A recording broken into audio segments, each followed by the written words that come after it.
बेएतबार शख्स का एक बहुत बड़ा मसला है।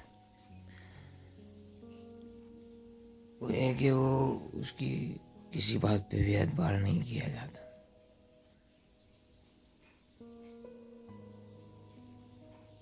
जब किसी पे एतबार नहीं होता तो उसकी सच बात भी झूठ लगती है।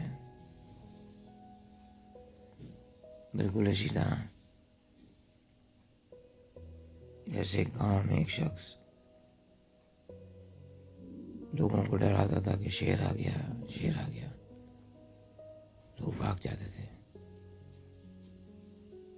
वो बार बार इसी तरह करके लोगों को भगाता था, शेर आ गया, शेर आ गया।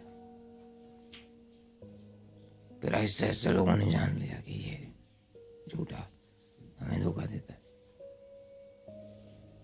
एक वक्त आया कि शेर सचमुच उसके सामने खड़ा था और चीख चीख के लोगों को मदद के लिए पुकार रहा था कि शेर आ गया, शेर आ गया। इसलिए ट्रस्ट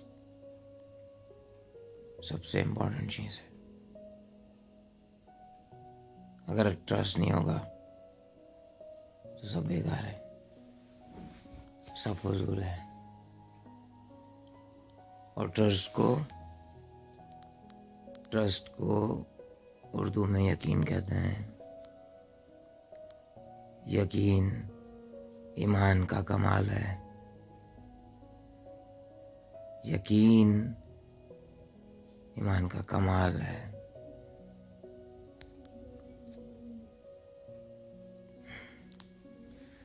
मेरी तो तबीयत सही नहीं है यार, तबीयत सही नहीं है। हाँ, दगारी लग रही होगी। मैं बस यही समझाना चाह रहा था। अल्लाह पाक ऐसे ही हंसते खेलते अपने पास बुलाए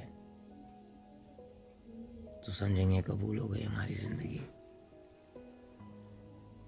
और अगर उसने मोहताज कर दिया किसी का तो उसकी पनाह मांगते हैं भाई। अल्लाह पाक किसी का मोहताज ना करे। चलते फिरते हंसते गाते इस दुनिया से चले जाए यार। गमों से भरी दुनिया है ये और खुशियों से भरी हुई है। जो चाहे गम चुन ले, जो चाहे खुशी चुन ले। हमारी बातों को सीरियस मत ले लीजिएगा भाई। तबीयत खराब है और बस इसीलिए ये बातें हमारी ऐसी हैं। हमारे अपने लिए ये बातें रिकॉर्ड पे लाते हम। अल्लाह करीम, अल्लाह करीम।